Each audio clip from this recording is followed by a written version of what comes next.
Welcome to the BumbleKast. I'm your host, Ian Flynn, the Bumble King, and joining me as always is my Bumble co-host, Kyle, JCRB Krause. What's up, everybody? It's Wednesday, and that means BumbleKast. Yes, because we have a lot of patrons over at patreon.com/BumbleKast. And? Ko-fi.com/BumbleKast.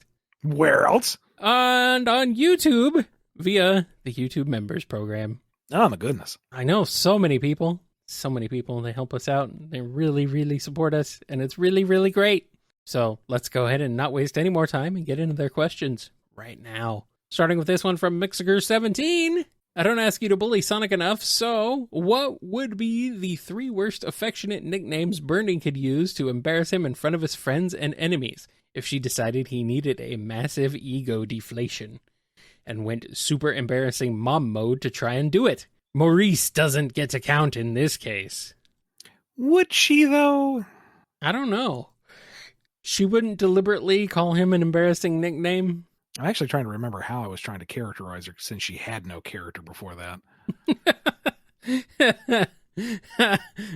Dang. Like, I want to say I was trying to make it so that it was Jules was where Sonic kind of got his heroism and selflessness from, and Bernie is where he got his sass. Like, he's the best of them both combined. Yeah. Which I guess in this case, yeah, she would razz him a bit. I was gonna say, yeah, because he's a teenager who has all of the attitude. He's going to sass his mom, so she's going to sass him right back. Good old Ogie. Let's see. Call him her little nom. It's his initials and the noises he makes when he goes through chili dogs. Nom nom nom. Harsh. Maybe I can't think of any like nicknames, but more like Sonic. Did you finish your training under Antoine? I really hope you can match his level one day. Ooh. Dang. And this is why I always like to come over for tea. Oh, your mother, no. She has an excellent taste in character. Oh, yeah, she's always razzing me. As I was saying, hold on, I must sip this tea. Nom nom, eh, Sonic? Oh no! You're giving Antoine too much power. Good. Catty Antoine is always the best. I know, he is great. Oh, poor Antoine. I miss that guy. He was fun. You got a third one? Or I don't know. Her little sneaker. Because he wears sneakers? Yeah. So clever. Painful reminder of when he decided to be a superhero for like 2 issues. Ooh. And Jeffrey, he still could not figure it out. Yeah. Well, I mean, it is Jeffrey. All right, we got a question from Noni. Seeing the number of yokai-inspired characters in Sonic, if you were to make a character based on one that hasn't been used already, which would you use? I don't know, honestly. I'm not super familiar with the traditional yokai or the more common ones. Initially, I was like, really? I can't think of too many. I mean, you could maybe say Tails is supposed to be a nod to the Kitsune, but he's supposed to be like just a fox. Okay, I guess Dodonpa is a Tanuki. Well, the Deadly Six are all kind of based on. Yes. Yes. Okay. So, yeah, you got me there. I'm going to put him on Yokai Watch. Yeah. But, again, I'm not overly familiar with yokai. And some of the yokai that I do know are just so weird. I don't know if you could Sonicify them. I mean, why not? Because so to a point, once they're too watered down, then what is even the point? Like, Tails is a fox, decidedly. The Zeddy are, just monster men.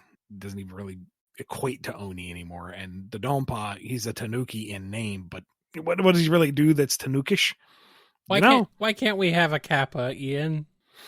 Maybe just, water him down a bit, take out his feeding tendencies. Just give him a fixation on cucumbers. A wholesome fixation on cucumbers, like he collects them or something. Bring back Tommy Turtle.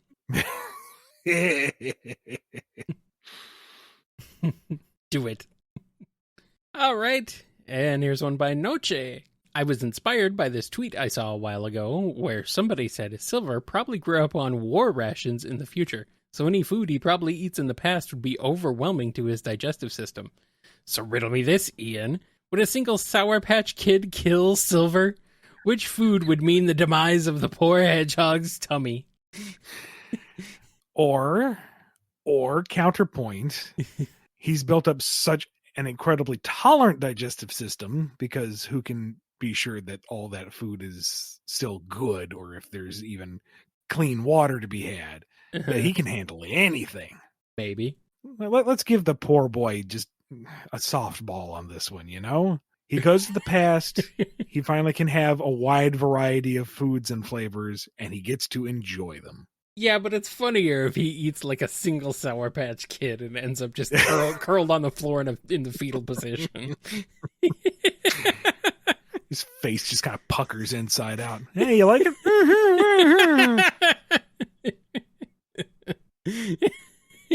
I imagine this is how you enjoy Sour Patch Kids, Ian.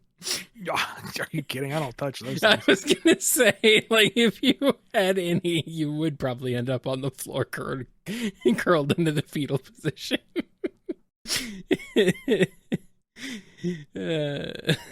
Sour and spicy food? No way. Oh. Peacock Queen is here with a question.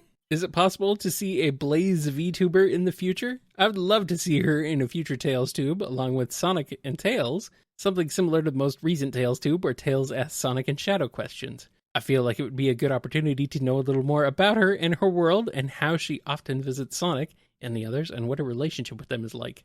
I would love that, and I would love VTubers for every character, let's be honest. Come on, let's go. Let's do it.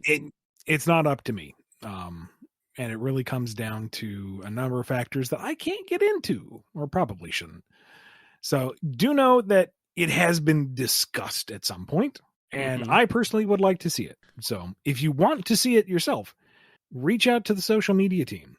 Like the Sonic social media team is one of the best, most engaging elements of any IP out there, bar none. So, always be respectful, always be courteous, but say, I would love to see more of this. And that gives them metrics to say, hey, we're seeing a demand for this. Can we make this happen? And maybe it do. Yeah.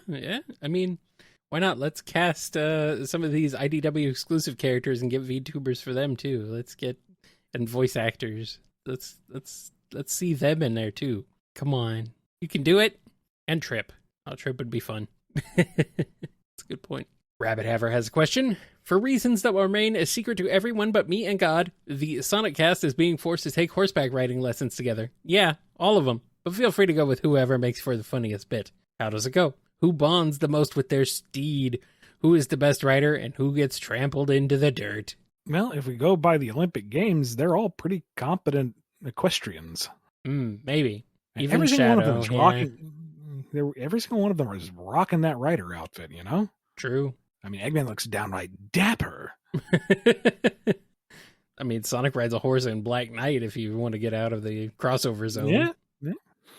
I like the idea of Eggman just being this upper crust perfect equestrian, and everyone's really baffled by that. How are you, of all people, good at horseback riding? It's like, oh, I'm a master at telling animals what to do. Sonic just looks at him. What? Cream is definitely a horse girl. 110% a horse girl. Yes. Not Whisper, though. I think just her ambient tension makes every animal kind of nervous around her. She prefers non-sentient steeds. She would ride like a motorcycle or something, but not a horse. Yeah. I mean, Landlin might be all right, but there's no way she can fit a helmet over all that floof, so she has to abstain. Oh, man. And she's not going to ride without one because that's not proper. Are you kidding? Jewel doesn't have to have a helmet because she already has a head shaped like a helmet.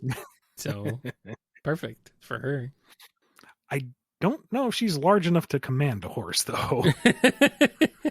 Like her and Charmy, they're a tiny bit petite. I guess. I mean, she's bigger than Charmy. Yeah, and Charmy, absolutely. You do not put him near an excitable, dangerous animal. Absolutely not. I don't care if his helmet comes prepackaged. He's got to drive that thing into the stands. Let them ride a pony. Oh, come on. Are you kidding? We don't even let him ride the merry-go-round. At least not unsupervised. Don't let him near anything. Vector, I thought we were out of change. Yeah, he's powering this himself. Whee! Oh, no. Oh, boy. And a question from Rackins. Eggman's pretty strong, right? He's a big, beefy boy. Push to shove with no machines. Which characters do you think he could actually beat in a fight? I think he could take the Babylon Rogues, sans their extreme gear. Anyone else? I feel like this is going to tick some people off. Starline. We know that. We have evidence of that. We've seen that happen. If he could get his hands on Jet and Wave, yeah, he could probably body them, but he can't stand up against Storm. Storm's in a completely different class. Really?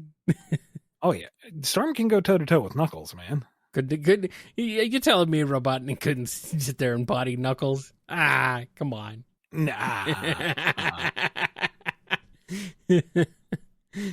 Like, if he could get a hold of Tails, that might be a problem for the wee boy, but that's a big if. This is a strength versus dex fight, right? To its pinnacle. Because Tails has the mobility. He's got all sorts of quick moves. It's really a matter of who lands enough blows first. There have been a lot of instances where Eggman is faster than Sonic, though. And then it's a matter of speed versus quickness. And he manages to outrun Sonic. He had a head start. And the fear of God into him. There's a hard wall programmed into the game. That's what it is. There's a speed cap. There's some bulk there once he gets the inertia going. It's surprisingly... Yeah, I suppose.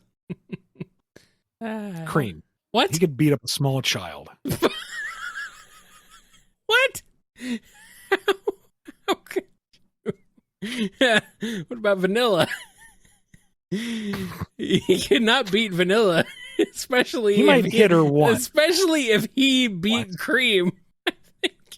He would never hit a woman. There you go. Yes, but a tiny child, a tiny little girl. She sassed him. Well, she sassed him and threw her toy at him. Well, cheese. It's still a problem. Well, he probably sassed him first. He probably sassed her first. Well, it's his right. He's emperor of the world. He pointed a gun at Amy one time. And as a gentleman, he didn't pull the trigger. He'd never hit a lady. He just threatened to shoot them. Besides, who said Amy was a lady? Ooh! Ow! There's a boxing match I want to see. Let's put Amy and Eggman in the ring. Oh, God. She would kick his ass. What are you talking about? I don't know, man. He's got reach. He's got them big gangly arms. Yeah, but no. But she would just freaking body him with a hammer. Boxing match. She doesn't get the hammer. Well, she's had a lot of training. She would obliterate him. What are you talking about? Just like he would explode into chunks. Egg chunks everywhere. Oh, man. Scrambled Eggman. Scurvy Pirate Hog has a question. How would Rouge, Blaze, Tangle, Jewel, and Knuckles react if Sonic told them, "You're beautiful, I'm in love with you"? Did not include Amy, because we all know how she would react. I feel like we've done something like this. Well, but maybe I'm getting all my various I think you're getting things mixed up, yes. All right, well. He says it to Rouge, and she laughs and says, "Of course you do." Mm-hmm.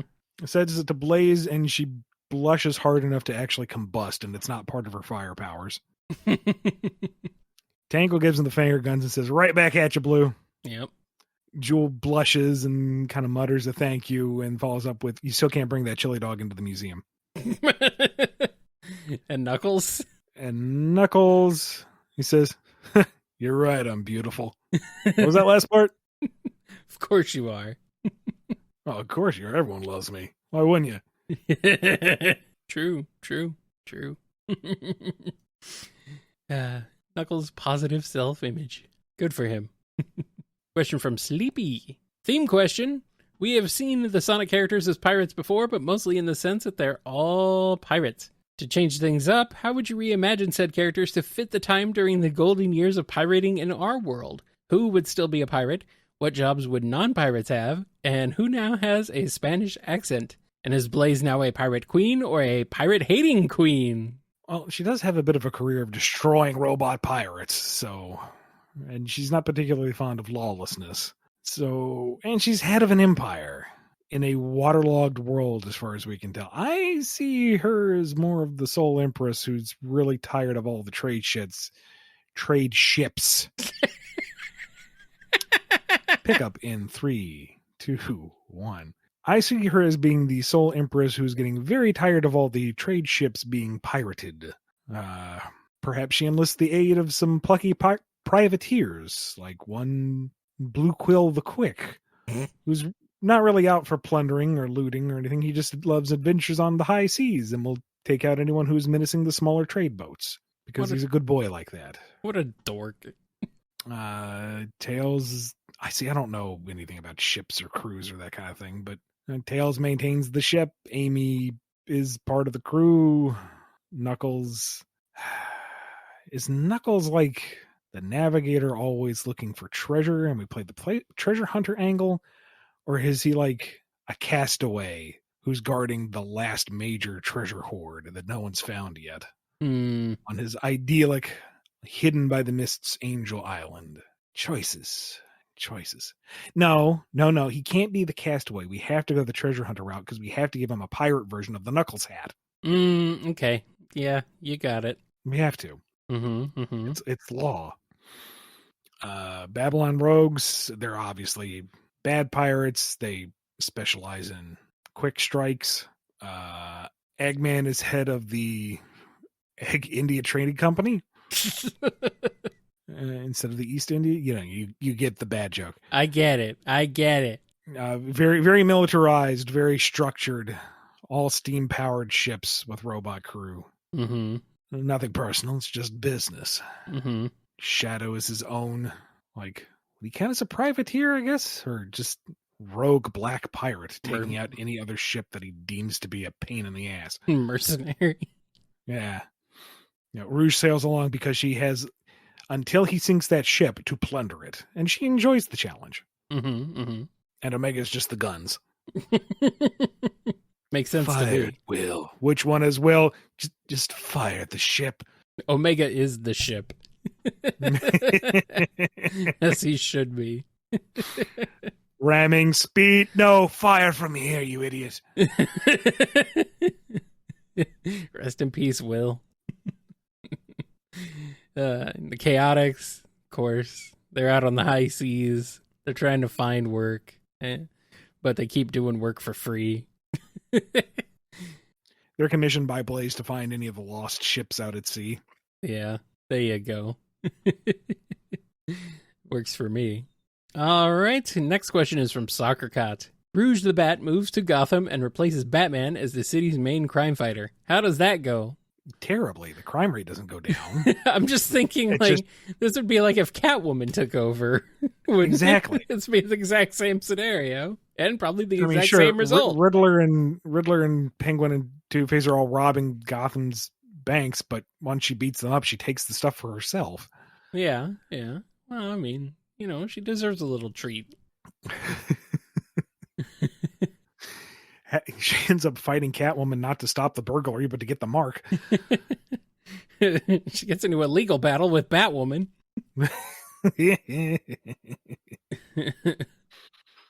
I'm being told that Batman doesn't lower the crime rate either. That's true. I mean, That's true. he argues the opposite usually, but yeah. It's just it's true. It's true. And we got one from Sonic Swordfighter. What do you think it would take to cause Mephiles to purr? And how would he react to being caught? Oh no! The Foundation for Orphans and Puppies is on fire.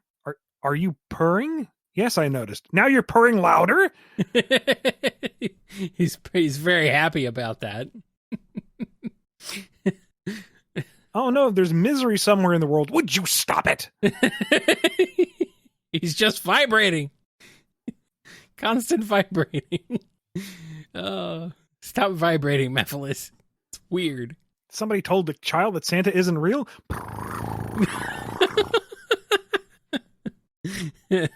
Ow. All right, one more question before we take a break from Spoiler 1001. Is there anyone in the main cast, games, and IDW without some form of emotional trauma? Nope. Everybody can be played by Drama the Llama. Even Sonic has some sort of emotional damage. Just barely. It's hiding, but it's there. Also, I'm being told that you should not take this as a challenge, Ian. Do not inflict more emotional trauma on everybody, Ian. What do you think, Mephiles?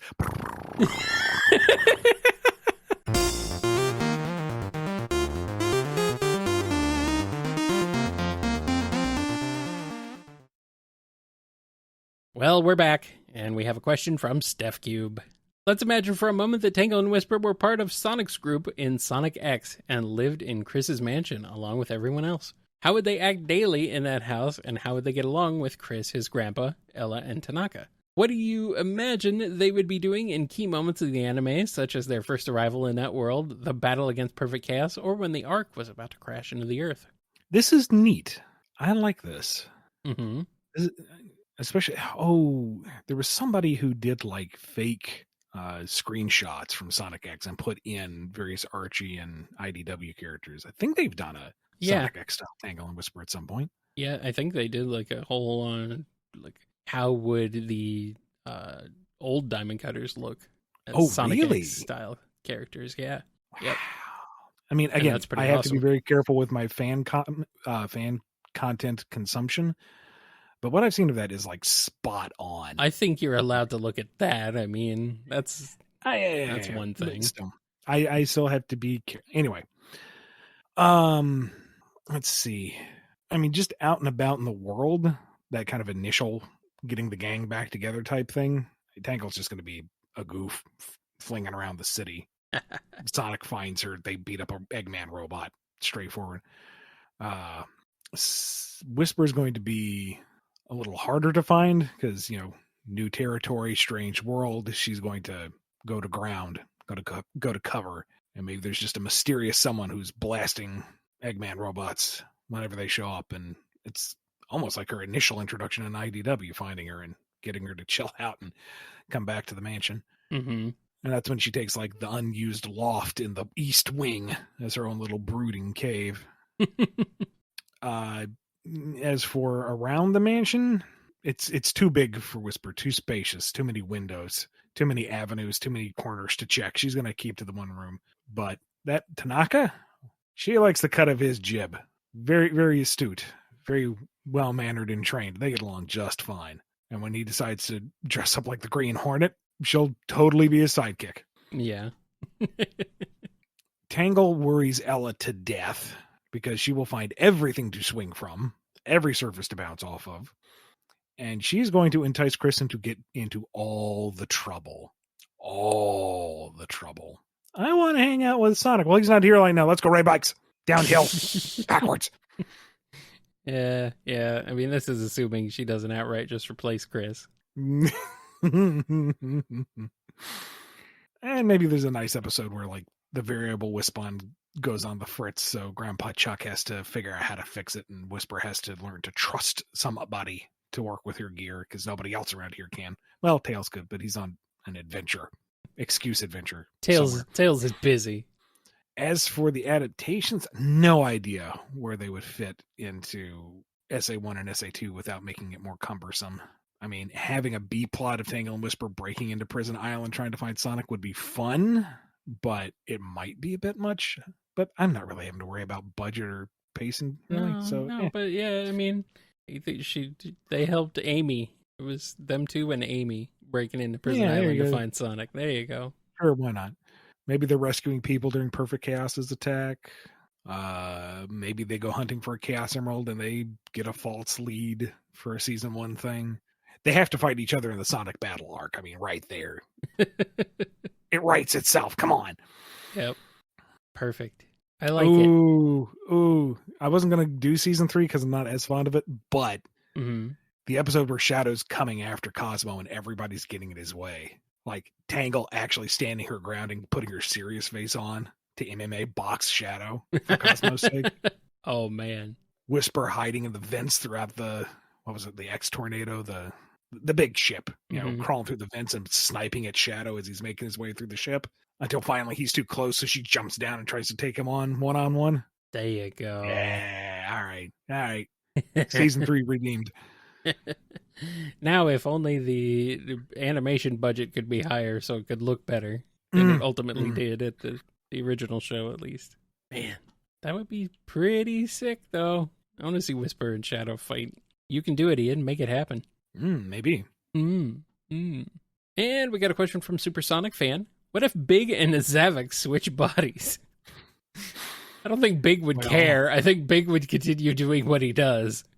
Yeah, he's just going to look for fishing spots on Lost X. If he can't find anything, he's just going to go to the lowest point on that weird hollow sphere and just cast into the ocean. Yeah.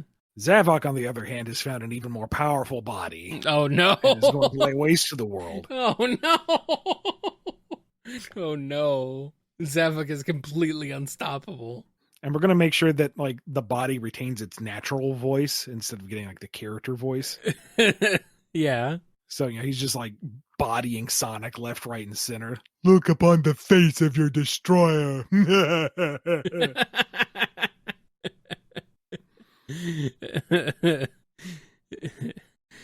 And everyone else, all the rest of the Deadly Six are just like, Zavok's finally lost it. He's gone. Ooh, something's biting. Good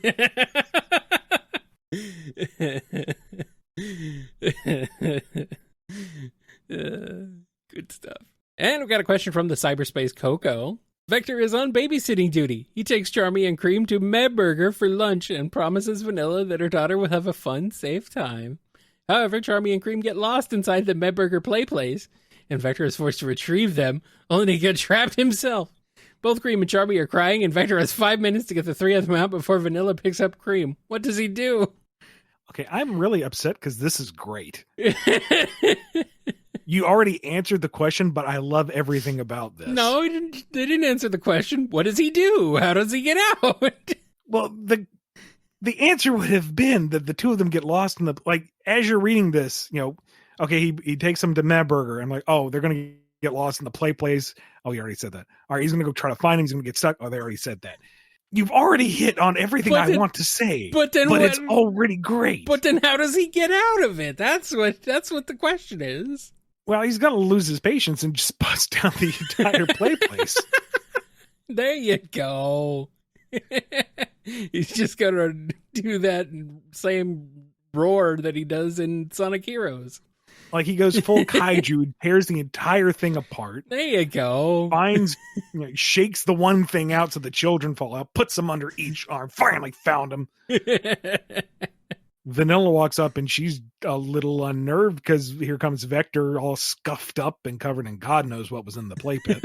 Oh. The structures collapse. The children are very unsettled. And he has this brief moment of panic and goes, I tried to tell him that thing was unsafe, but luckily I got there in time to save the kids. He's the big hero. There you go.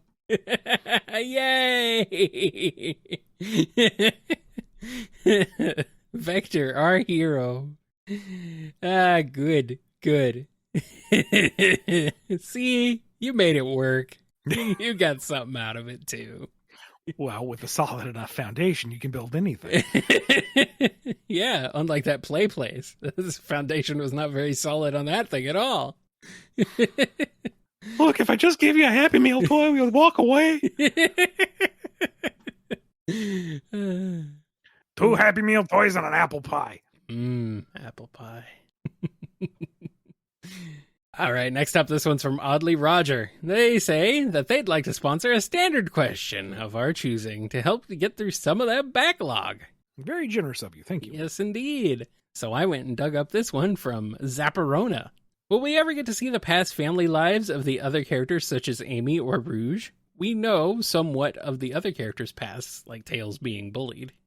I wouldn't count on it, but I can't say no never, because you never know. But I wouldn't hold my breath waiting. I mean, I wouldn't mind seeing some of the characters' earlier history, but maybe somewhere could fit that in.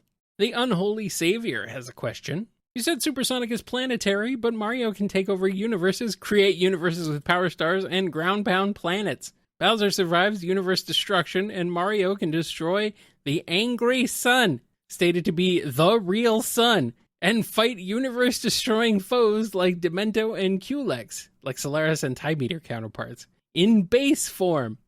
Miyamoto says Mario has no restrictions. Considering all this, wouldn't Mario be stronger than Supersonic? Even Kid Goku can't manage this. Okay. Power scaling. But he doesn't have the same chutzpah. He exists in a... All right, you want like a serious answer? Mario exists in his own universe, which plays by its own rules. They cannot be equated to Sonic's universe, which works under its own rules. You're comparing apples and oranges. There you go. There's your loophole or whatever. And Paper Mario is also a different Mario from regular Mario. So I don't know if like you can count that necessarily. Miyamoto can say whatever he wants. I mean, he says all sorts of stuff. Have you heard some of the stuff that guy says? He says some weird things, but you know, you can say what he wants. All right, and we got a question from Twilord. If you two were fused together and then split in half, but not along the original fault line, resulting in one Kylian who has all your skills and knowledge and one Kylian who has none of that, how morally obligated to consider subpar Kylian's well-being is super Kylian? What is this question? Good. The weakness has been purged. Put the past behind you. Kill it if you have to. So are you saying that Super Kylian is going to murder subpar Kylian? And we will be perfected, pure and unadulterated Kylian.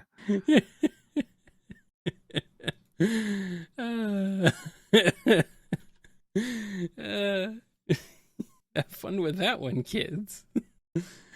Venusian Aikido has a question. In an AU, Ian's choice of Metal Gear as a basis for Whisper's OG team is denied by legal, so he opts for a backup idea. Team Fortress 2. Who's what class? How would they differ? And what would be the OG DC's reaction? Well, the OG okay. Diamond Cutter's reaction. There we go. Well, Smithy already was going to have the pink Wisp in a minigun, so he's heavy weapons guy. Yes. Okay, that tracks. Whisper has the Australian accent. Because sniping's a good job, mate. And jars of yellow liquid. No, she is not a master of Jarate. That stays on the cutting room floor. Oh, fine. Absolutely not. Oh, okay. That is not distilled yellow drill wisp, okay? Oh, darn. Let's see.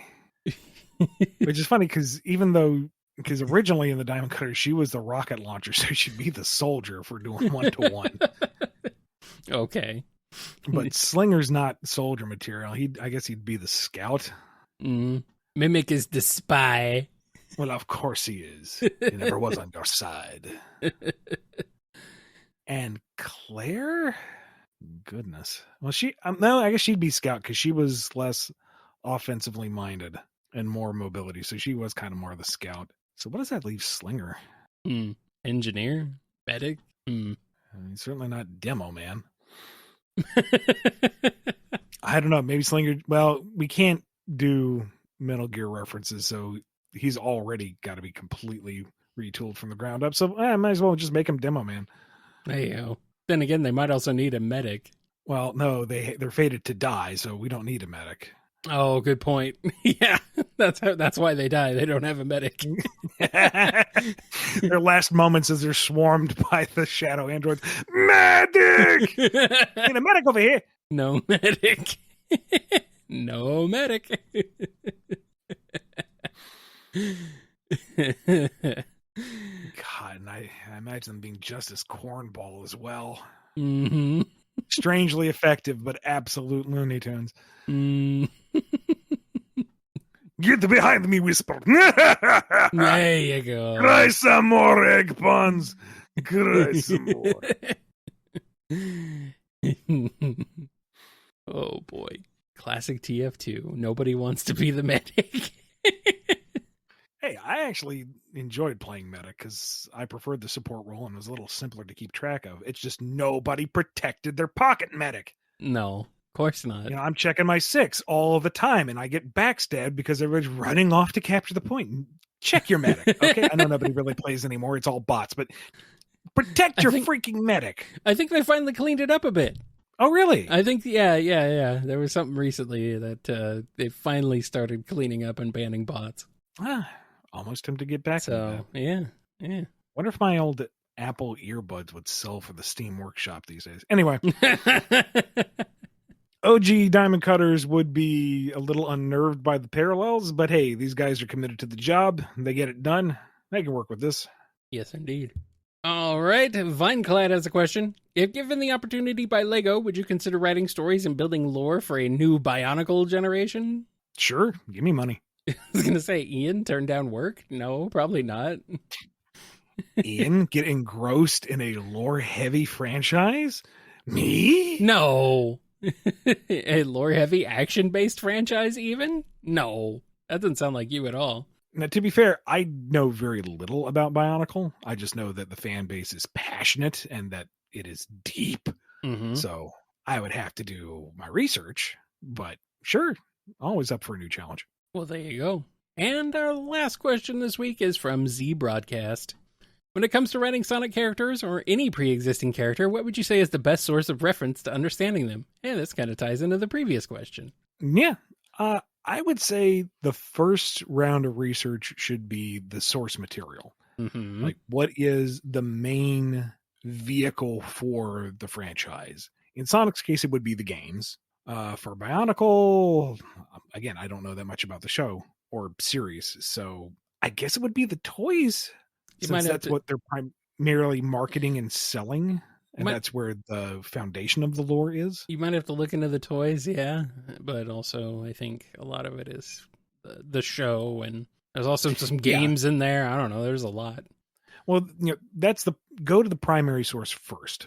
What is the principal product being sold, and how is that crafted and presented, and what are the key signifiers of that? And if the licensor has a guidebook, oh my goodness, that's what you study first. And then from there, you branch out into the satellite media. So in Sonic's case, the comics, the TV shows, you know, what is acknowledged and what is not acknowledged purposefully. And, you know, any other tertiary material from there. Do you acknowledge the movie, or is the movie something separate? You know, learn your boundaries within the franchise. And then once you have an understanding of what are the key elements, what are the themes, what is it that it focuses on, what are things that have not been addressed, then you can build out from there. You know, find the stories that haven't been told, find the character roles and niches that haven't been filled. challenge the themes or see what themes have not been addressed and see if they fit into that franchise to take it in a new direction. Like with Metal Virus, for instance, zombie apocalypse horror, not something you would immediately equate with Sonic. But if you can find the common ground, which is animals trapped in robots, and that's what the Zombot virus is, then you can find a way to make it fit. Yeah, makes sense to me. I mean, why not? And that's how I did it with Mega Man. You start off with the games. Mhm. What is the stories there in the English and in the Japanese? And then go into the minutia. What is like the Japanese exclusive biographies on the Robot Masters? What was mentioned in some of the animations off to the side? What is like deep lore stuff? What was touched on in Ruby Spears that should be acknowledged, and what should not? That be the Lion Men. And build from there. What was done in Mega Man 1 that can be connected in Mega Man 9, even though they weren't thinking of 9 at the time. That sort of thing. Give us the Lion Men, Ian. Come on. All right, I think that's it for this edition of the BumbleKast. Thank you so much to everyone over at patreon.com/BumbleKast, Ko-fi.com/BumbleKast, and our YouTube members for supporting the show and just making all of this happen. Be good to yourselves, be good to each other, and we will see you next time on the BumbleKast. Take care, everybody. Done. And then Saturday we can burn through more minis. Yep. Unless we end up being like, no, but I am tired. Thing hated me with a burning passion. I would pass by a good foot away and it would jump out and bite my foot every time. Didn't matter whether I was awake, sleepy, well-lit room, dark room, good day, bad day. No, that thing had a taste for blood. My blood specifically. It was haunted. I don't know who was haunting it, but it was haunted. And they hated it. Like, it got to the point where I hadn't seen her in years because I moved up north. Yeah. We went down south to visit. Uh-huh. She still had the thing. Oh, no. I had forgotten about it. I'm walking across the room. Bang! It's you! And she's laughing and laughing. Oh, man. Oh, man. That's all the people whose heads you live in 24/7 coming to get you. Live in rent free. They know. They know. I didn't mean for this episode to turn into an ASMR, but whatever. Well, depending on who you ask, I think every episode is an ASMR for this show. I don't know why. Who listen to the show and is actually happy. I don't understand that would be calming or relaxing either. Especially not my voice. Jesus. What's wrong with you? You have a very friendly, engaging voice. This is more like a... It's about as engaging as a cheese being grated on a guitar. And I can say that because I have to listen to myself when I'm editing every time. Oh, listening to yourself is always awful. Yeah. I've done enough voice work with this and elsewhere that I've gotten used to it. It finally starts to sound like me. I recognize me, but it's still the first time you hear yourself. Oh my god, it's torture. I don't like listening to myself. I'm used to it, but I still don't like it. Mm-hmm. Oh well. You've been listening to the BumbleKast, a co-production of Bumble King Comics and the KNGI Network. Original theme music composed by Ken Coda Snyder. Remixed intro by T-Lopes. Find out more information, along with podcast feeder links, MP3 downloads, and more at bumbleking.com and kngi.org.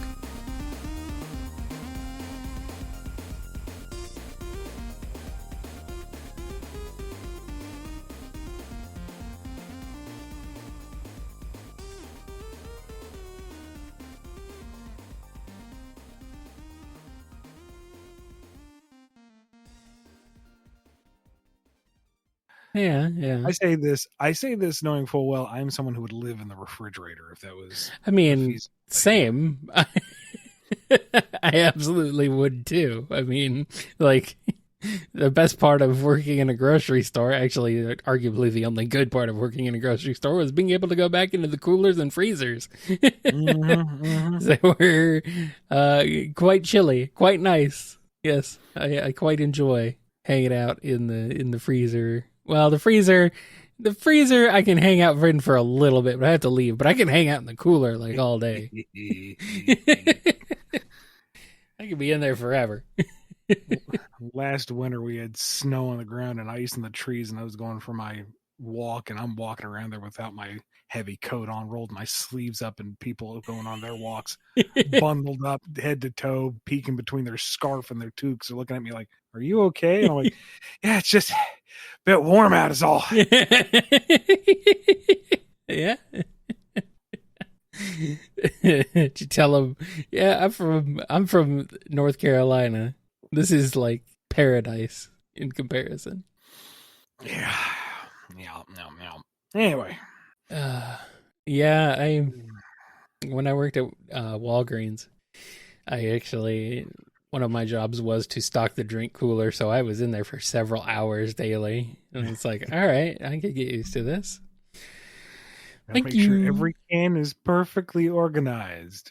Not remotely out of place. Yeah.